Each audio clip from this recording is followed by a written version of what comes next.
recording that now. Before I introduce our speakers, I just wanted to briefly explain the structure of the webinar.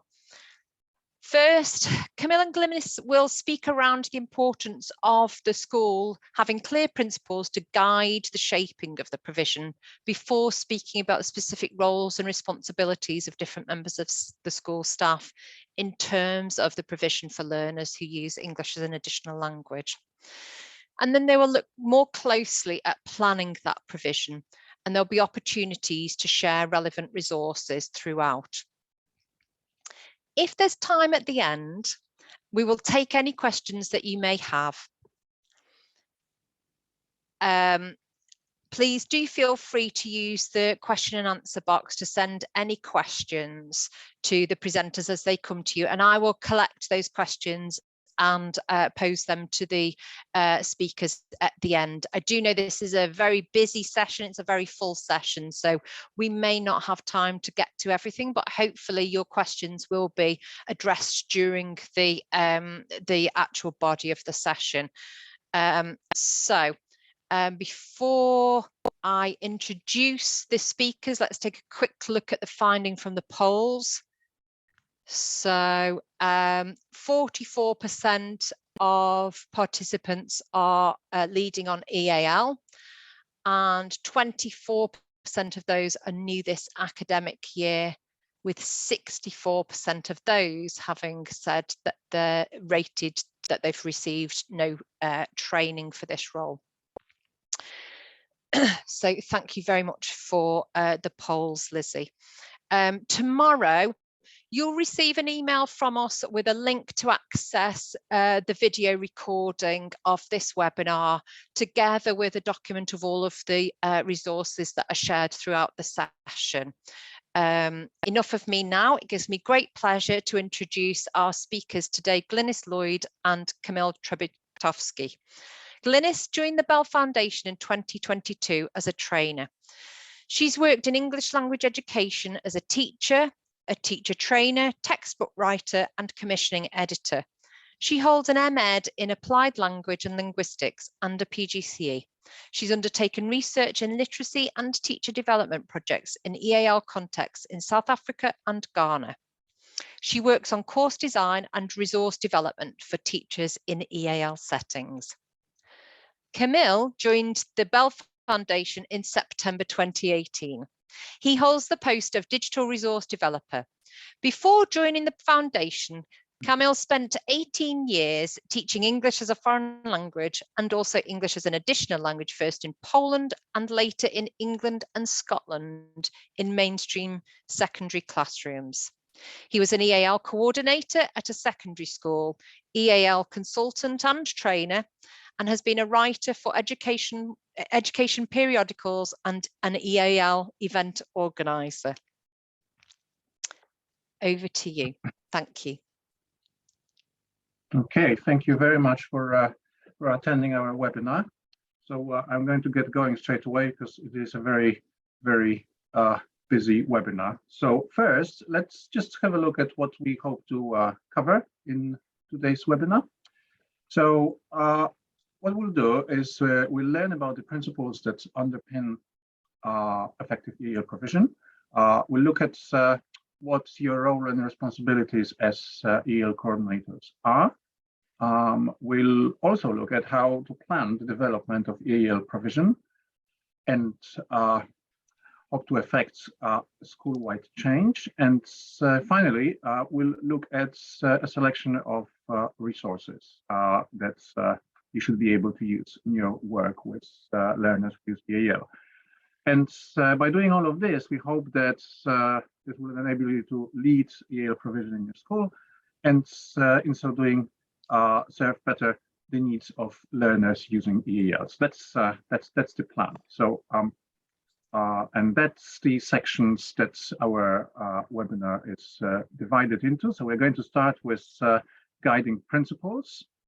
And the first thing we're going to do, we're going to actually have another poll. So have a look at the questions. There are 8,911,853 pupils in England. We are going to have another poll, and I would like you to answer how many learners using EAL you think there are in England. And then I'm going to show you the answer on the next slide, and we'll go from there.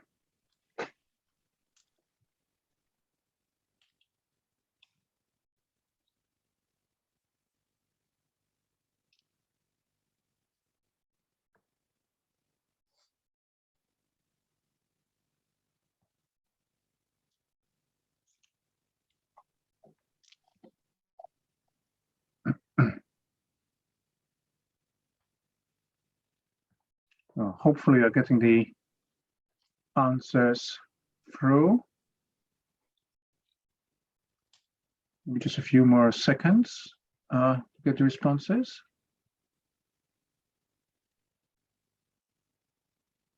Okay, so just looking at the results, most of you think that it is over 2 million, which was D, and that's 53%, and 40% of you thought it was over 1.5 million, and only 7% think this is less than 1 million, and nobody thinks that it's less than 500,000. So thank you very much. The correct answer is C, in fact, which was, so you can see the number here that constitutes 19.5%.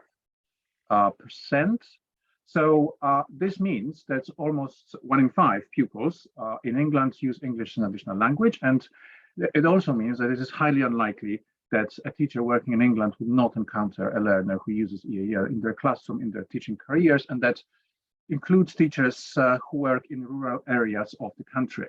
And so while this group of learners might be a minority, it is certainly a sizable minority. And so perhaps this is yet another reason for the provision of this group to be of as high quality as possible. There is some anecdotal evidence that there are more new EAL coordinators, including in some schools, receiving children who are refugees, but who, by who I mean coordinators, have previously have little or no experience of teaching or coordinating EAL. And it's very important to remember that provision in schools, although of course it is important for refugee learners, needs to extend beyond them to support everyone who uses EAL. And so it's important to consider the local context of your school in determining the nature of your provision. So for example, how many learners new to English there are versus those who are more competent in terms of English language ability once. So let's have a look at the next slide. This slide just gives you the idea of what these numbers look like in nurseries, primary schools, and you can see their secondary schools, 17.5% there, and that's from the last census. So these are the numbers. So we're going to move on now. We are going to do one quick task in the chat box. So if I could ask you to write one challenge in your work as EAL coordinator, just one line, very briefly, because just short task. So if you could just put one thing and see how that aligns with what we think might be the issues. There, so we've got workload there. Thank you, Emma. Assessments, more workloads, time, budgets, so money, resourcing. There's a lot of workload, so time issues, admin support, assessments. I've got some themes here, adaptation of work, so communicating with parents, but so far, it seems that workload, assessment, time, budgets, and lack of training also, thank you, Lisa, seem to be the themes that are emerging. Thank you. Okay. So I'm going to move on to the next slide, just to look at what we believe might be, and a lot of the issues that you mentioned are certainly aligned with our own ideas. So let's start with this one. So In the more recent government documents, such as Ofsted's New Education Inspection Framework, the term EAL is actually invisible in that it's just simply not specifically mentioned as a distinct group. Rather, all pupils encompassing terms such as learners or all learners are used. And in some respects, I think that this is positive because these learners are not othered or portrayed as different from other learners in the school. But it does also mean that their distinct needs, those stemming from their English language barrier, might be missed or forgotten about. Secondly, in the past, funding available for those learners was ring-fence, available to be spent only on this group of learners by schools, but this is no longer the case, and particularly in light of what I just mentioned, the invisibility of EAL, this will often mean very small budgets in schools available for resources that multilingual learners can benefit from, and there was a number of contributions to the chat just now talking about budgets and resourcing issues. So some schools, for instance, choose to use pupil premium funding for resourcing learners using EAL because of this issue. Then the fact that schools are typically no longer accountable to local authorities can mean that they might choose to deprioritize, so to speak, the needs of learners using EAL and support this group less than might otherwise be the case. In the past, some local authorities would set up a central EAL resource center in the city where you could borrow books, access resources, and in some cases even receive EAL pedagogy training. But again, this is no longer applicable, meaning that teachers and coordinators typically need to do their own research and apply for their own training sessions and courses. There are no qualifications required for the position of EAL coordinator and EAL teacher, and that means that sometimes EAL staff are not trained for this demanding role and then unsure of what is required of them. Training, particularly face-to-face, can be very difficult to find or get to. We offer some training, of course. You might also look at EAL Academy, perhaps something from NALDIC, and NALDIC also runs the regional interest groups called RIGs, R-I-Gs, and you could look at their website for that as well. So hopefully there's something in your area. Time was something also that you mentioned. There might be simply little time to do the job. Sometimes one member of staff has two roles. So for example, they are a mainstream classroom teacher and EAL coordinator, having only a few hours to spend on the EAL coordination duties, and that is not sufficient to the needs of learners using EAL. Some staff already have other specific responsibilities, not just mainstream teaching responsibilities, but for example, being a SEN coordinator. And we will talk about more about SEN and EAL later in the webinar. And finally, there are times where the description itself of the role of EAL coordinator is vague and is not clear. And there are cases where the job requirements of the same role can vary quite significantly from school to school. So as much as possible, it is in the interest of a coordinator to know exactly what is expected of them before the job starts. Okay, so I'm going to hand over now to Glynis, who will take you through the next section about those guiding principles. Thank you, Camille, and hello, everyone. So I'm going to talk first of all about these guiding principles, because it's really important that in order to organize effective provision in any school, certain principles need to be adopted to underpin the practices that then flow. So what are those values? Really, what it all rests on is the inclusion of learners using English as an additional language. And we draw here on the research from a team of researchers at Cambridge University who've been doing work in this space over a number of years.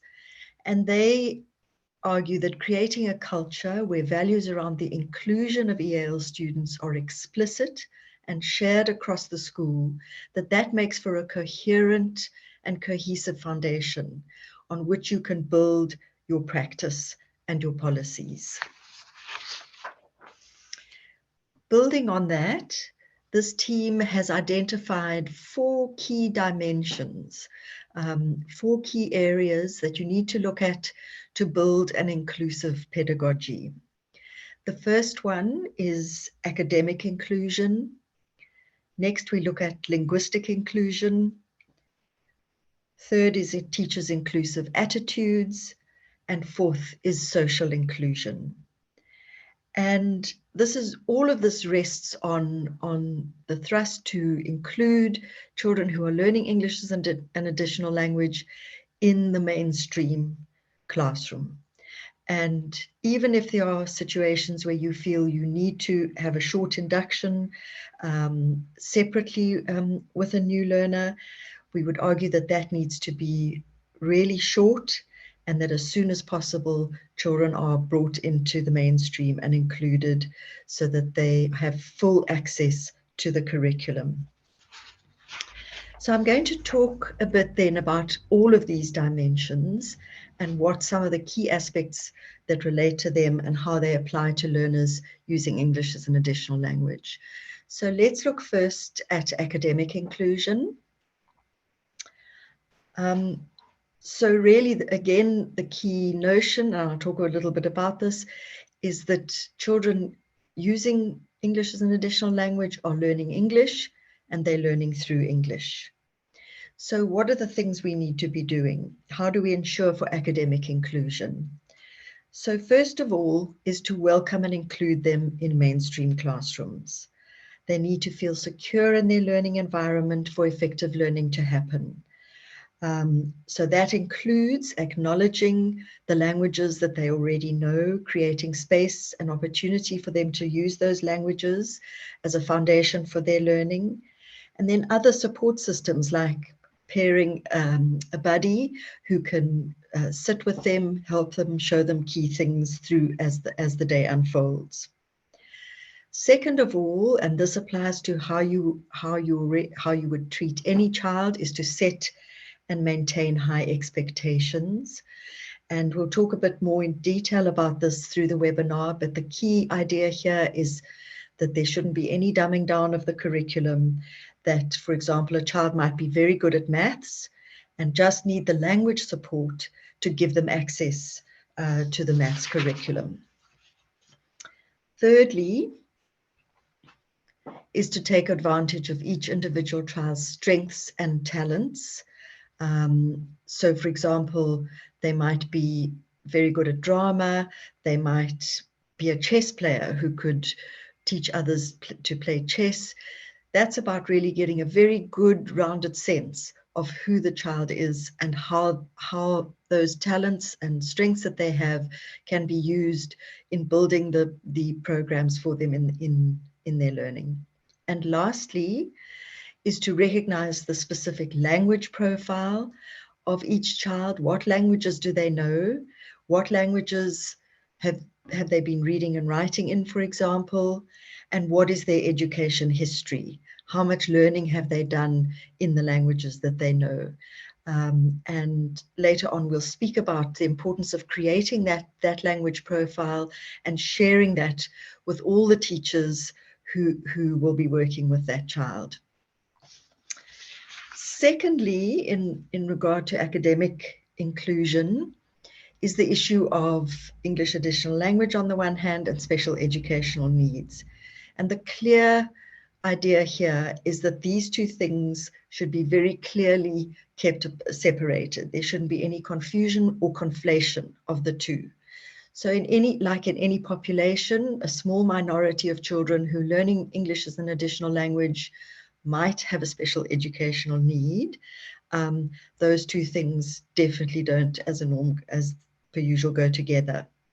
So if you do think that a child perhaps might be dyslexic or have another special educational need, there are tools that you can use to evaluate that, and one of the resources it will be shared in that document that you'll be emailed tomorrow. But also to know that the Bell Foundation will shortly be launching guidance and resources for you to, if you're working with children learning English as an additional language, these resources will assist you in ascertaining if they do in fact have a special educational need that might be impacting on their learning. Next, I want to talk about linguistic inclusion. And a key idea here that's really important is for all of us that language is a key, significant part of our identity. So affirming the languages that children know and use means welcoming and including them in your school and recognizing who they are. And there are a number of ways of doing this. So first of all, by creating a multilingual school environment in which you celebrate and showcase all the languages that form part of your school community. So for example, welcome signs in all the languages that children know, signage around the school in multiple languages and so on, are just some of the ways that you can very publicly show that that language has a place and that it's welcome, and therefore the children who use it are too. Secondly, we talk about recognizing each child's rich linguistic repertoire. So multilingual children know language, they know about language, and they have already, before they've come to your school, they've learnt and experienced life in their languages. And this provides a really useful platform that you can draw on to create opportunities in all their lessons for them to use the languages they know as they are learning English and learning new content. So it means seeing multilingualism as an asset. And we're going to talk a lot today about this asset-based approach, which really means challenging and reframing this idea that children who are multilingual are somehow a problem. In fact, we really look at it in the opposite, that they are a fantastic resource to help you build a diverse school community. So in the linguistic inclusion dimension, we talk about the two things that have to happen simultaneously, because these children are learning English, so they need to be taught English, and they are learning through English, so they need teaching for the curriculum. And this is linked to this idea that every teacher is a language teacher, and that in every lesson, be it science, whatever it is, teachers need to just take a step back and look at what the language barriers might be.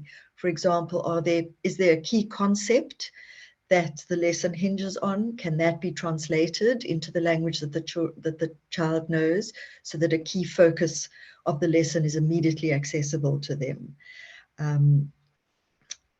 Yes, so basically just bearing in mind then that the curriculum doesn't wait, and so it's that language support then becomes an absolutely critical tool in giving children access to the curriculum. Thirdly, the third dimension is teachers' inclusive attitudes.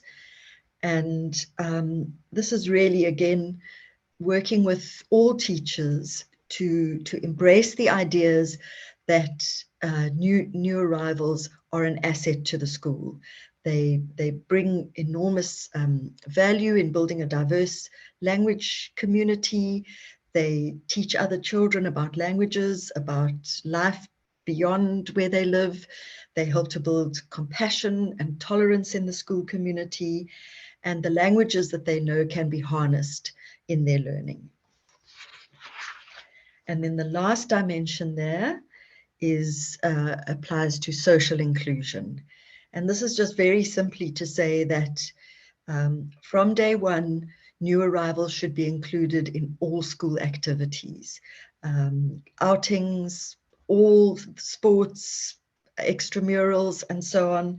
There should always be a place for children learning English as an additional language, and where appropriate, support buddies and so on to make sure that the children are included. So I want to move on now to the matter of the EAL policy in your school. It's possible that, especially where you're a new coordinator, perhaps this is a new position in your school and you don't have a policy in place yet. So this is an opportunity to think about what your policy might look like, what it needs to include. If there isn't already a policy in your school, this might be an opportunity to review it, to have a look at it and see where there might be gaps, where it might be updated to reflect best practice. So we've identified 9 key areas. Firstly would be values and vision, and we've spoken about embedding all of your policy and practices on clear values. And this would also include defining what an EAL bilingual pupil is, and then looking at your school's position on language and identity, what access they will get to the curriculum, and the fact that you will be using children's full language repertoires in their learning. Secondly is to set out your school context. So that, for example, is outlining all the languages, cultures, and ethnicities that are represented in your school community, the number of languages and what they are that are represented there, numbers and percentages of children who are learning English as an additional language, the profiles regarding their English proficiency, and those that qualify for the pupil premium. In addition, there you could be indicating the funding that you have available and how that will be utilized. Thirdly is the area of key responsibilities, and that means looking right through the levels of your staff to look at who has responsibility for what in this area to support EAL provision. So, for example, is there a member on the senior leadership team who's responsible for EAL provision? Is there a governor responsible for this? What would their responsibilities be? And the main responsibilities of the EAL coordinator. And then secondly, in that regard, the main responsibilities of everyone else, classroom teachers, teaching assistants, what are their responsibilities if they are teaching and supporting children who are learning EAL? Fourthly, you would set out your expectations for teaching and learning and the assessment of learners who use EAL. So what strategies are you going to build your teaching approaches on? How are you going to organize classrooms? What resources can you provide? For example, access to translation software. Are you going to have intervention sessions and so on? How are you going to plan for language development? And what assessment, target setting, and tracking will you set out? Then fifthly, what are your procedures and plans for the induction and admission of new arrivals? So what sort of things does your school need to put in place before a new learner actually starts? What liaison can you have with their family? Can you identify how you're going to identify any special learning needs they might have? Initial language assessment you'll carry out before they start, and then what support is in place in those very early days, in the first few days, for example, buddy systems. Number 6 is how you're going to deal with identifying any children who may have special education needs and what support protocols you'll put in place for them. Number 7, a really important thing, and again, especially in the context of how many of you have said earlier that you haven't had training for your role. How can your policy set out what training staff might be able to access? That will be based on latest evidence when that is relevant and appropriate. Number 8 is engaging with families and working within the wider communities, and that will include how you engage with parents around supporting the languages that children speak at home, how families are included in the school community, and what community connections can be built. And then lastly is just quickly to indicate when your policy will be reviewed, who will do it, and when will it be evaluated. And at this point, I'll hand back to Camille. Thank you, Glynis. Okay, so now that we've looked at the guiding principles, we're going to now look at your role and responsibilities as EAL coordinators. And a part of that, I will make some comments about what are not your responsibilities, because there are some things to be said there as well. So this is a kind of a larger slide with quite a lot of areas of those responsibilities that we're going to consider. And please keep in mind that they are not listed in any particular order of priorities, because the context of your school will dictate what that order might or should be, because it will depend obviously on your learners, on the context of your school and how it's organized, and many other factors. So let's have a look first at identifying and keeping records of learners using EAL. So typically on admission, schools will already know that learners coming to them are those using EAL. But there might be cases where some analysis might be required. So for example, learners might be children of mixed heritage, ethnicity or mixed ethnicity parents, or information about a learner's language, first language, might be missing for some reason from the admission form, and more analysis might be required, and your input might be needed. But more importantly, perhaps here is that your role will include keeping records of those learners. Most likely, this would be in the form of an EAL register with information such as languages, ethnicity, current English language proficiency recorded on those and shared with other staff. Secondly, this links to the next two aspects of the role. So the first one is monitoring progress and tracking their attainment, and assessment of their language development needs. So the assessment of the English language using a tool such as our EAL assessment framework for schools should be done at least 2 weeks after at least 2 weeks have passed after the first day of new learners at school. Otherwise, if you were to do that earlier, the results are likely to be skewed quite simply because the learner will be too stressed and too anxious in their first days to show their actual real language abilities. And so assessing the language will also assess not only the English language, but also learners' home language literacy, if at all possible. And we encourage you to look at our home language assessment page on our website, which again will be shared in the document that Glynis told you about tomorrow when you get the recording of this webinar. The assessment itself does not necessarily need to be conducted by EAL coordinator. It could be a TA or another teacher, but it should certainly be somebody who is trained for this task. Following the initial assessment, progress and attainment should be tracked at regular intervals. Doing so half-termly is quite likely going to add too much to your workload, so we would suggest doing so termly. Monitoring progress refers not only to curricular progress, but also progress in the English language development.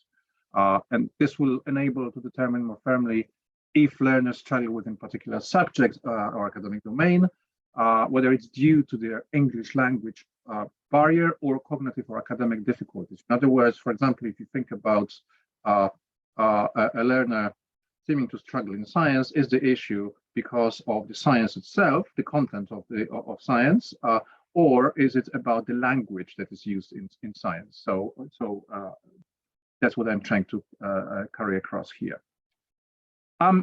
One of the responsibilities of EAL coordinators is supporting teachers via CPD.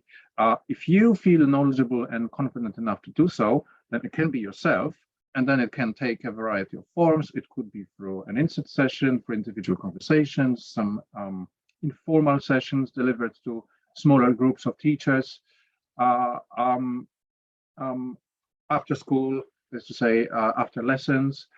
But of course, it is equally possible for you to simply point to training offer existing out there, such as our own, and then hopefully the school can make arrangements to make that happen. Whether CPD is formal or informal, of course, it will not be limited to EAL assessment and can cover a number of different areas: teaching and learning, EAL strategies for the classrooms and resources for teachers.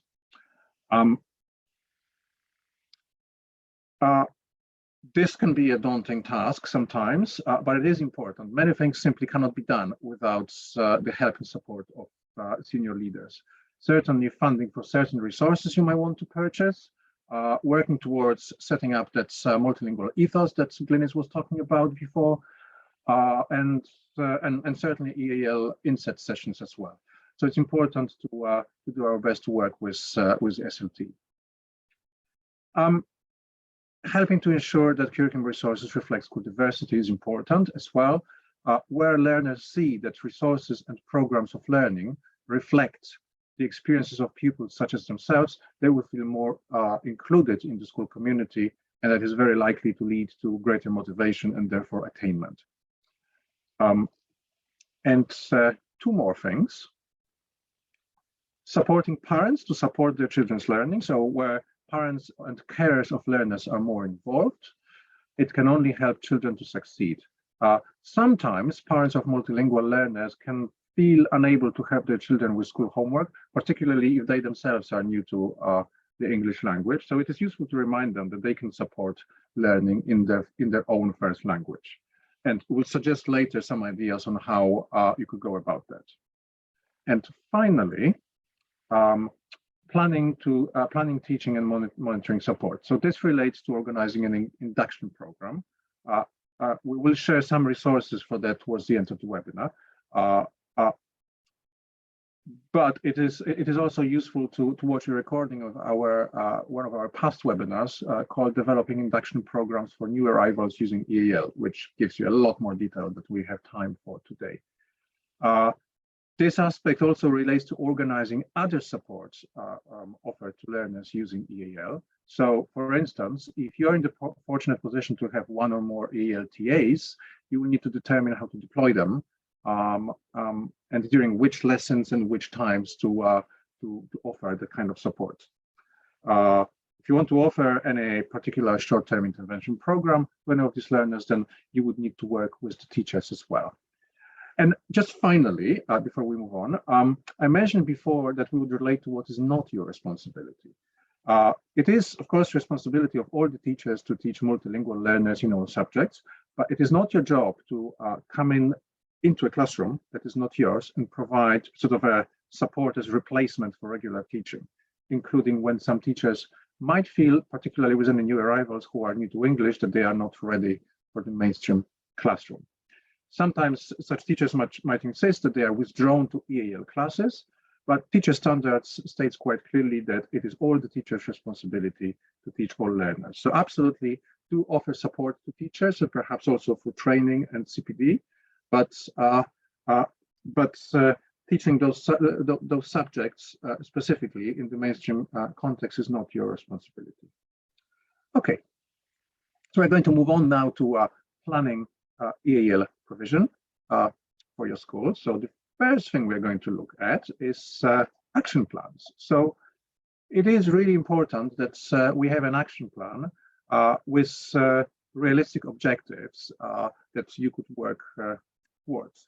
So an effective and workable plan puts you in charge and enables you to lead, but equally it will draw in your colleagues and involve senior leaders. The more your colleagues know about EAL pedagogy and EAL approaches, strategies, assessments, the better the provision will be for learners across the school. And so there will be greater consistency across the school, and that can only lead to better things.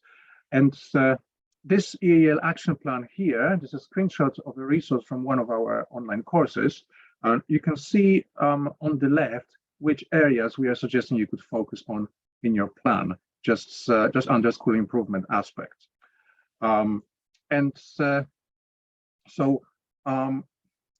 in those columns, you can see that you could consider these things in terms of responsibilities, realistic timescales, resources, and that includes human resources, what are your expected impacts, what will change, and finally, what evidence you would have for that impact, so data that you could share with senior leaders and other staff. Okay. In long-term planning, it is also useful to consider how you might integrate EAL with other areas of the school, such as you can see here, SEN, family engagement, safeguarding, admissions, and more. The long-term plan on 2 slides before will include planning for admission and induction of new arrivals who use EAL, because this is an important part of the provision. And so during this admission induction progress, we would suggest that you have EAL profiles that are written for those learners. But we certainly wouldn't suggest that you should write this for every learner, because that would lead to too great a workload. So perhaps you could start with those learners who are new to English and the lower levels of English language proficiency. These profiles should be shared with other staff, so not just teachers, but you might choose to share them as well with pastoral team and the well-being team, members of staff. And they should encourage teachers to see the unique nature of each child, and their backgrounds, and what strengths they are carrying with them. It is also a good idea to have perhaps just a simple short list of initial strategies that teachers could use, so they could devise support for the child when they come first into their classroom. Okay, so now then broadly speaking, we can think of EAL provision using these 3 different foci or focuses. As you can see, whole school ethos, teaching and learning, and family liaison. We're going to start with first one here, whole school ethos. So we're going to do just a very, very quick task in the chat box for that. Could you just write one idea to promote a multicultural, multilingual culture in your school, even if it's just one line in the chat, and see what ideas we have and how they align with our own.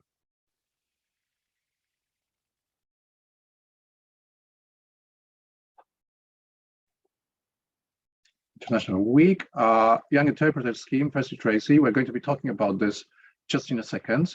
Language of the Month, welcome in different languages, Mother Language Day, Cultural Day, language boards to celebrate, thank you very much. Songs in assembly in different languages, fantastic idea. Dual language books,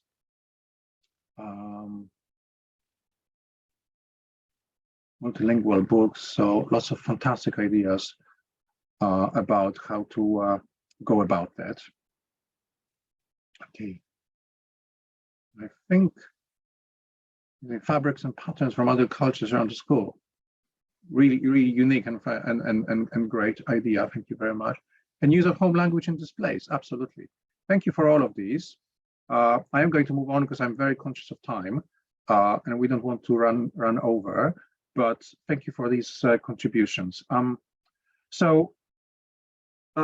In terms of the establishing a whole school multilingual ethos, we want to integrate learners in all school activities. Glynis was talking about that before, and particularly with new arrivals who are new to English, set up buddy schemes for them. And one of you mentioned Young Interpreter Scheme, and so this is a terrific program designed specifically for this person, to train for this purpose, to train another pupil who already is in the school, and could help the new arrival into the school who speaks the same language. And so that's a really good resource.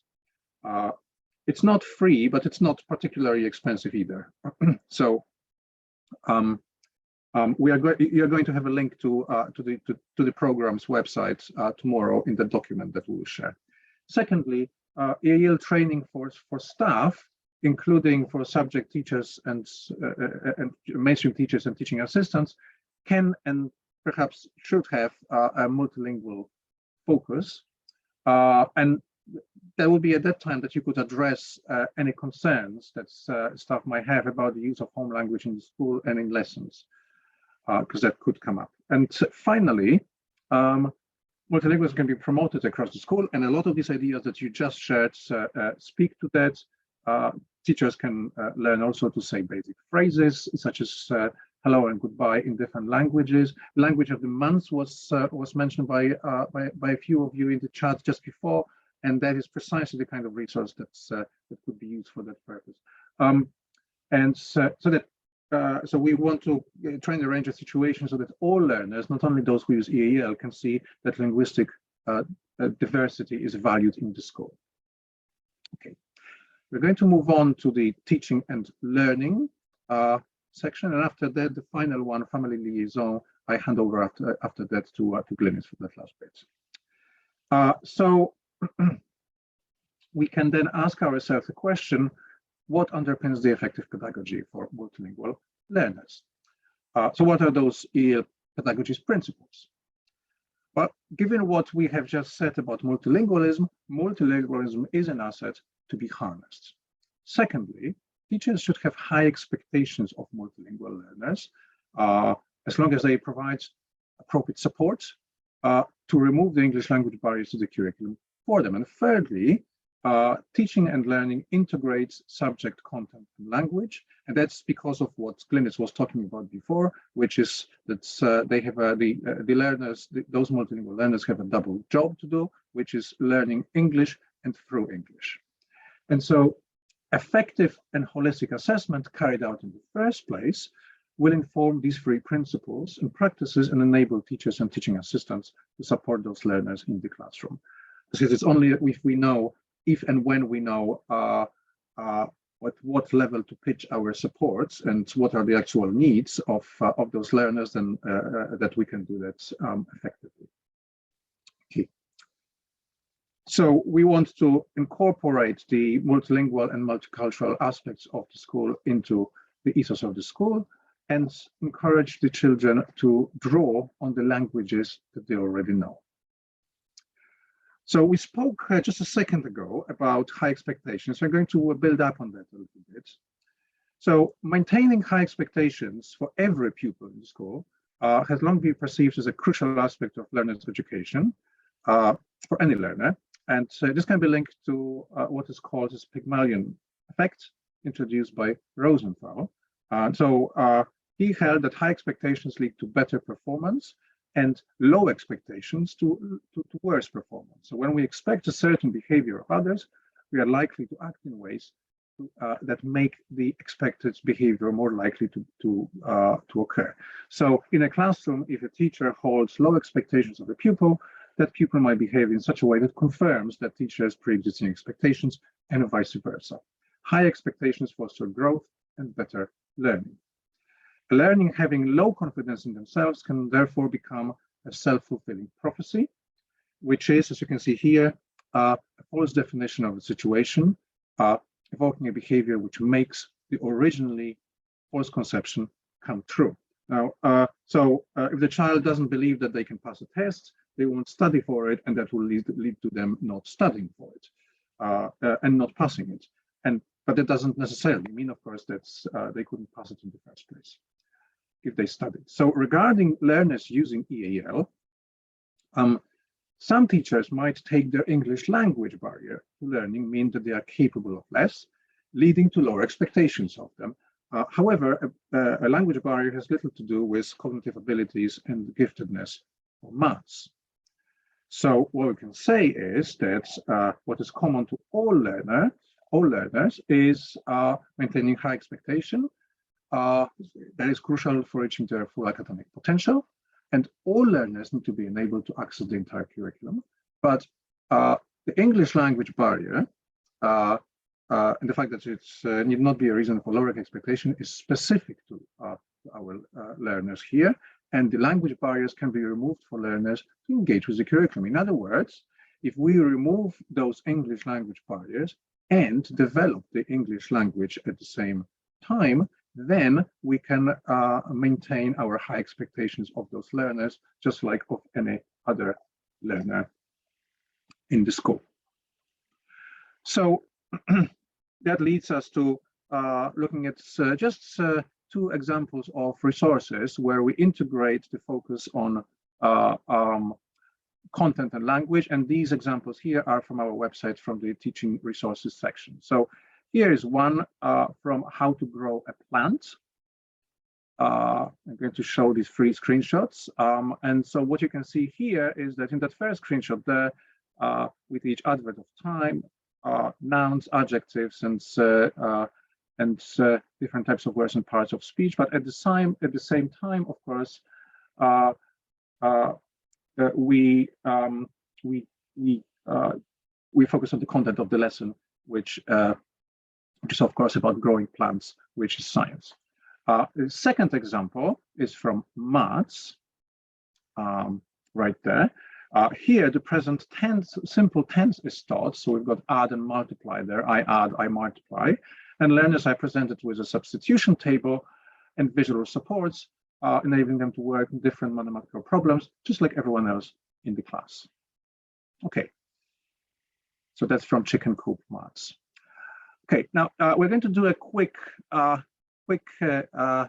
check about. So we've got two questions for you, and hopefully you should be able to see an icon called reactions, and there you should be able to raise hands. So I'm going to show you two questions, and if your answer to these questions is yes, could you raise your hand in Zoom? And the first question is, does your school carry out English language proficiency assessment of your learners using EAL?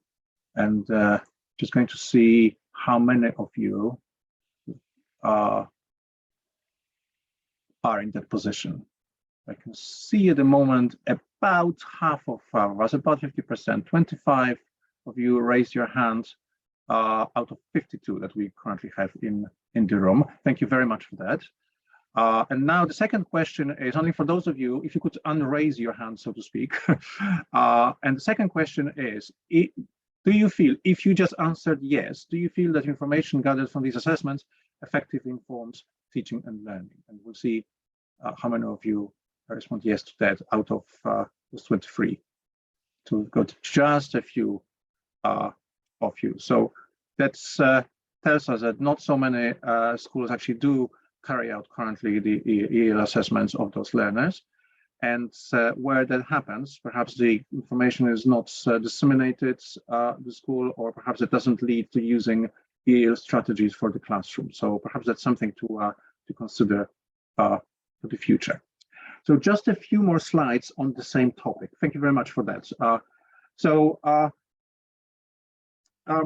Strand and Hessel conducted a research into proficiency in English and those learners' attainment. As you can see here, he concluded that proficiency in English is central to understanding achievement and levels of need amongst pupils with EAL.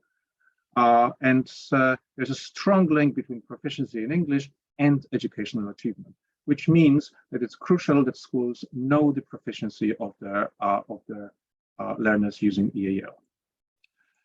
As mentioned before, the EAL assessment framework for schools by the Bell Foundation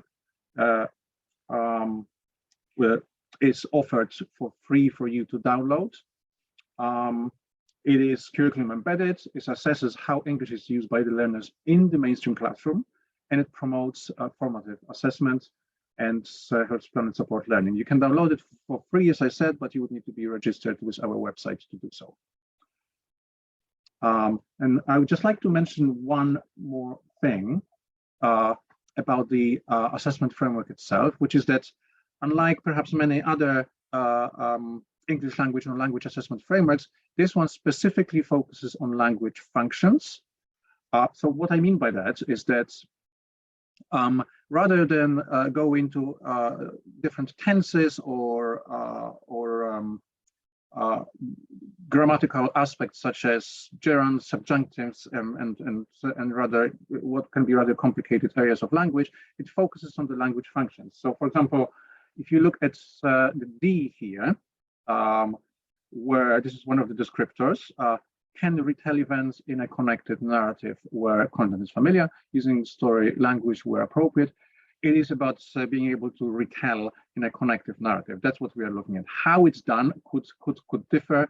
There could be different tenses used, but so we are basically looking at is a learner able to retell events in a story?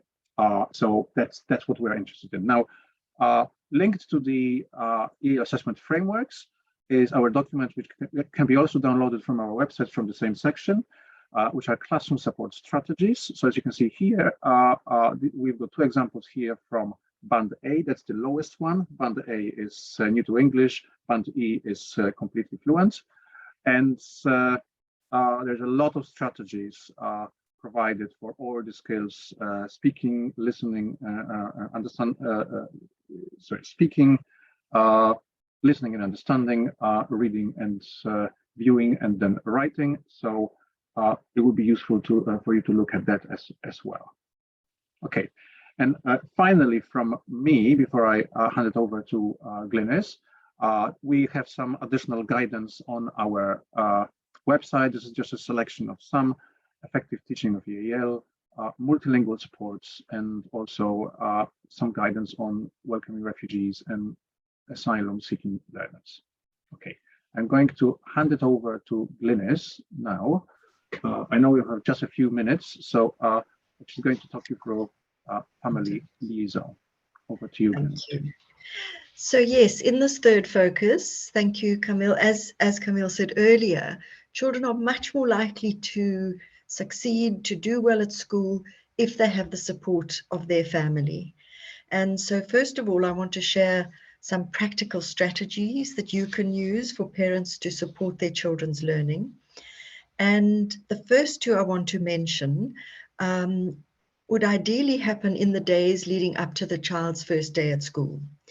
So the first thing would be, in those initial meetings with the family, would be to provide information about the curriculum and the teaching approaches that characterize that curriculum. And this is really important when you consider that families might be coming from countries where the education system is very, very different to that in the UK. So for example, they might be coming from a system where girls and boys are in separate classrooms, where the teacher's authority is paramount, where children are not encouraged to express opinions, and so on. So it'd be very important to explain that your curriculum and teaching approaches encourage collaborative learning, that children are given a lot of space to express ideas and opinions, and so on. Secondly, you would at that point also be giving information about your school, about how the timetable works, what happens at the beginning of the day, what happens at the end of the day. And it could even help to have a welcome booklet setting out that information, which you could then have translated into the major languages of the families at your school.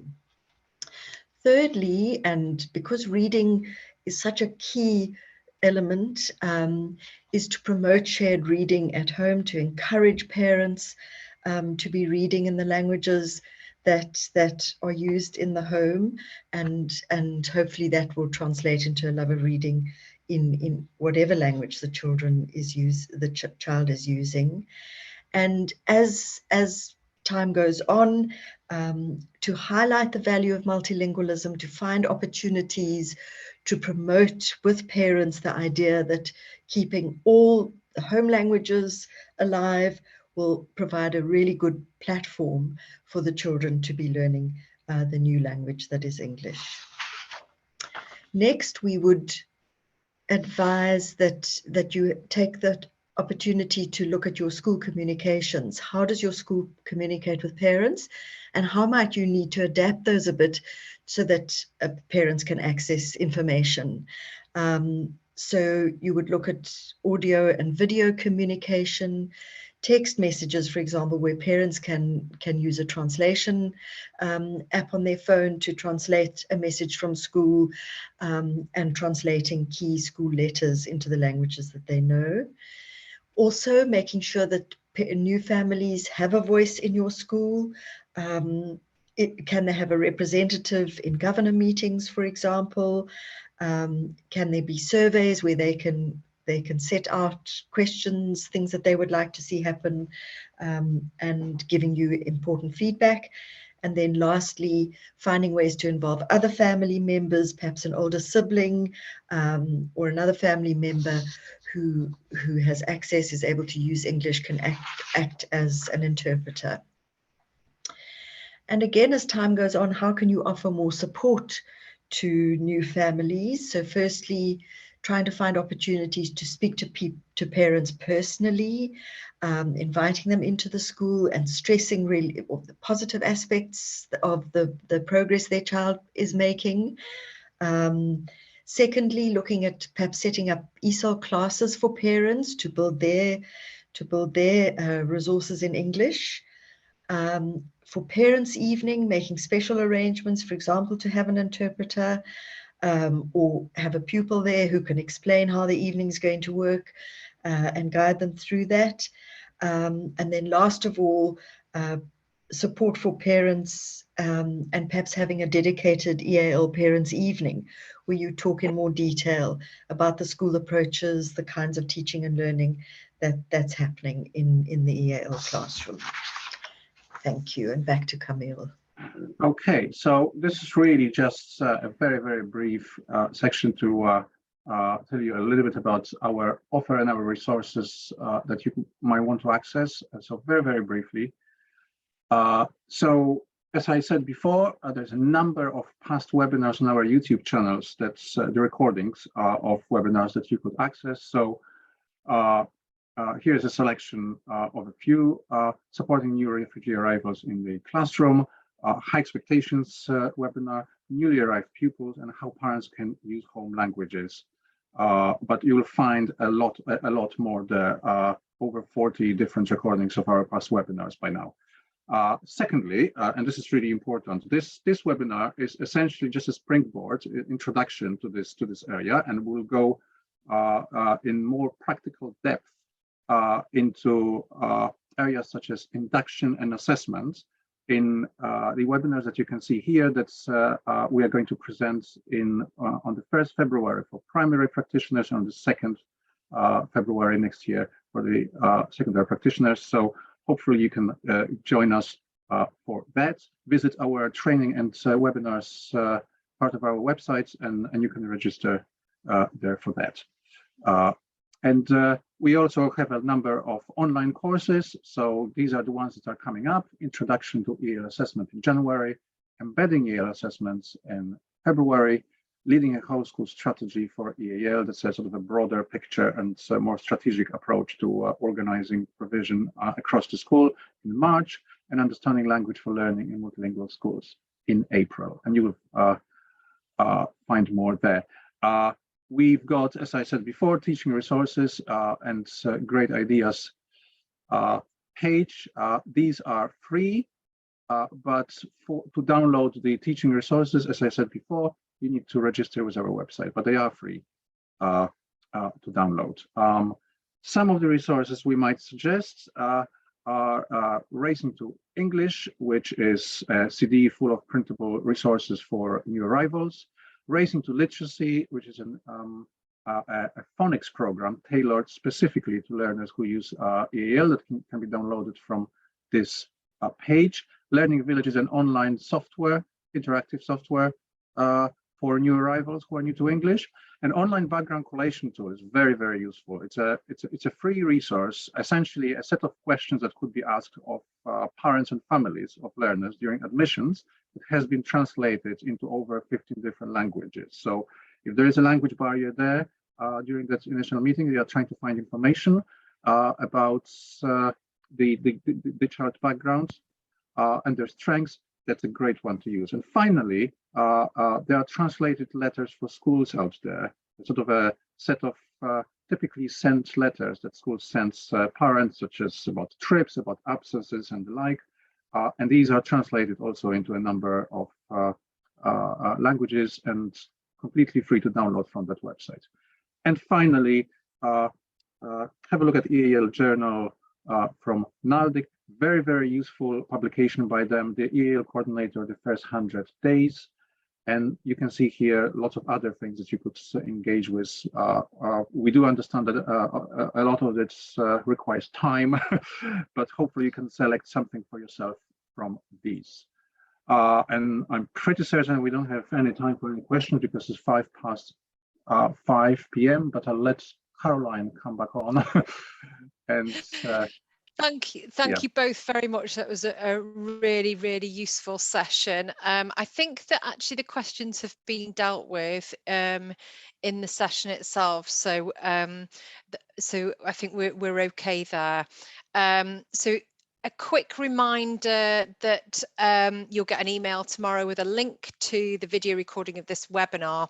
And when you leave the webinar, a post-course evaluation form will appear, and you'll get the same link to the form in the email tomorrow. And we'd be really, really grateful if you could spend just a few moments to complete it for our own impact measurement and to inform our development. And we do take it very, very seriously.